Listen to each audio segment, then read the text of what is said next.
So hey everyone, our fourth question is give a brief description of the process of synthesis of food in green plants. हमको अच्छे तरीके से इस चीज़ को clear करना है, समझाना है कि जो सिंथेसिस ऑफ फूड होता है ग्रीन प्लांट्स के अंदर कैसे होता है। इस चीज़ को बहुत अच्छे से हम समझ चुके हैं, एक बार रिवीजन के तौर पे हम दोबारा समझते हैं। Green plants use a process called photosynthesis. जो ग्रीन प्लांट्स हैं वो किस चीज़ को यूज़ करते हैं, एक प्रोसेस को यूज़ करते हैं। कौन सी प्रोसेस को? फोटोसिंथेसिस प्रोसेस को यूज़ करते हैं टू प्रिपेयर देयर फूड, अपना खाना बनाने के लिए। The process is as follows. अब प्रोसेस कैसे है देखते हैं। Water is taken from the roots of the plant and it is transported to the leaves of the plant. किस तरीके से होता है उसको मैं आपको थोड़ा सा समझाने की कोशिश करती हूँ, देखिएगा। जैसे गाइस मान लीजिए ये हमारा प्लांट है, नीचे इसकी रूट्स हैं, ऊपर इसकी लीव्स हैं। लीव भी बना देते हैं ग्रीन कलर से। देखिए ये मान लीजिए, अभी मैं केवल समझाने के लिए बना रही हूँ, ये मान लीजिए हमारी लीफ है। तो एक्चुअली होता ये है कि जो H2O होता है, H2O जो होता है हमारा, वो प्लांट कहाँ से लेता है? रूट के थ्रू लेता है।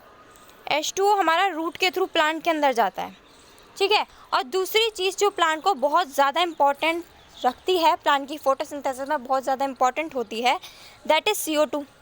CO2 प्लांट कहाँ से लेता है? लीफ में से लेता है।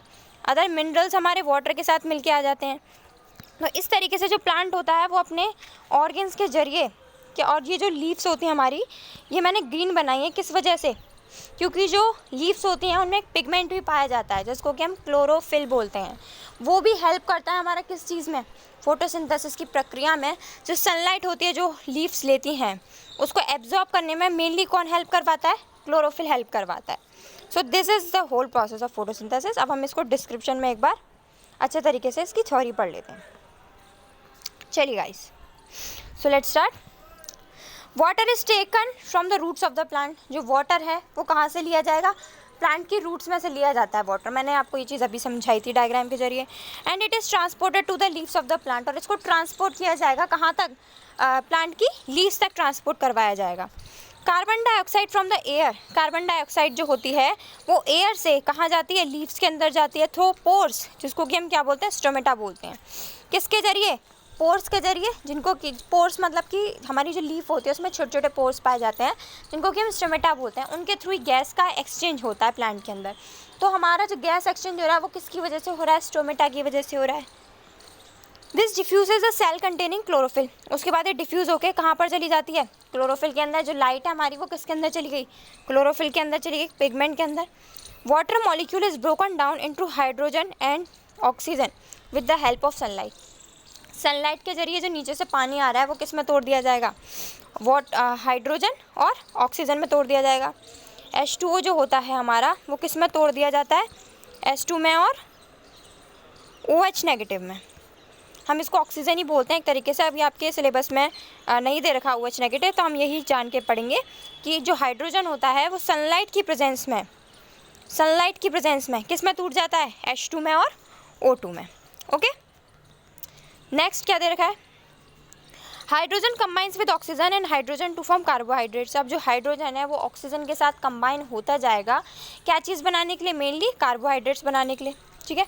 हमको दे रखा है कार्बोहाइड्रेट्स बनाने के लिए हमारा जो हाइड्रोजन और ऑक्सीजन है वो कंबाइन होते हैं। फोटोसिंथेसिस, क्या हो रहा है?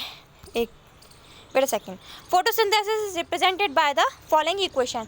अब फोटोसिंथेसिस की इस पूरी प्रोसेस को हम एक इक्वेशन में दिखाने की कोशिश करते हैं। वो इक्वेशन कहाँ है हमारी? ये रही।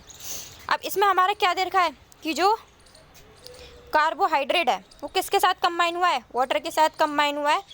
किसकी प्रेजेंस में हो रही है रिएक्शन? सनलाइट और क्लोरोफिल की प्रेजेंस में हो रही है। किस चीज़ में कन्वर्ट हो गया? Carbohydrate plus oxygen.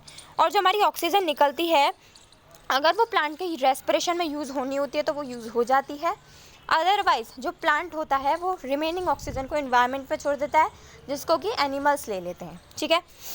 इस चीज़ को अच्छे तरीके से ध्यान रखना है कि फोटोसिंथेसिस प्रोसेस में और रेस्पिरेशन प्रोसेस में डिफरेंस होता है। जो फोटोसिंथेसिस होता है वो फूड सिंथेसिस प्रोसेस होता है, और जो रेस्पिरेशन होता है हमारा वो कैसा प्रोसेस है? मतलब कि वो सांस लेना होता है।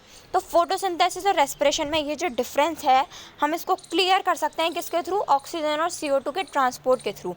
फोटोसिंथेसिस में CO2 की ज़रूरत होती है प्लांट को, और रेस्पिरेशन में O2 की ज़रूरत होती है। ओके, तो आई डोंट थिंक सो कि आपको अब इस क्वेश्चन में भी कोई प्रॉब्लम होगी। अगर फिर भी होती है तो आप कमेंट सेक्शन में पूछ सकते हैं। डिटेल में आप मेरी प्लेलिस्ट चेक कर सकते हैं न्यूट्रिशन इन प्लांट्स की, आप उसको देख सकते हैं। And thank you, and don't forget to like, share and subscribe my channel.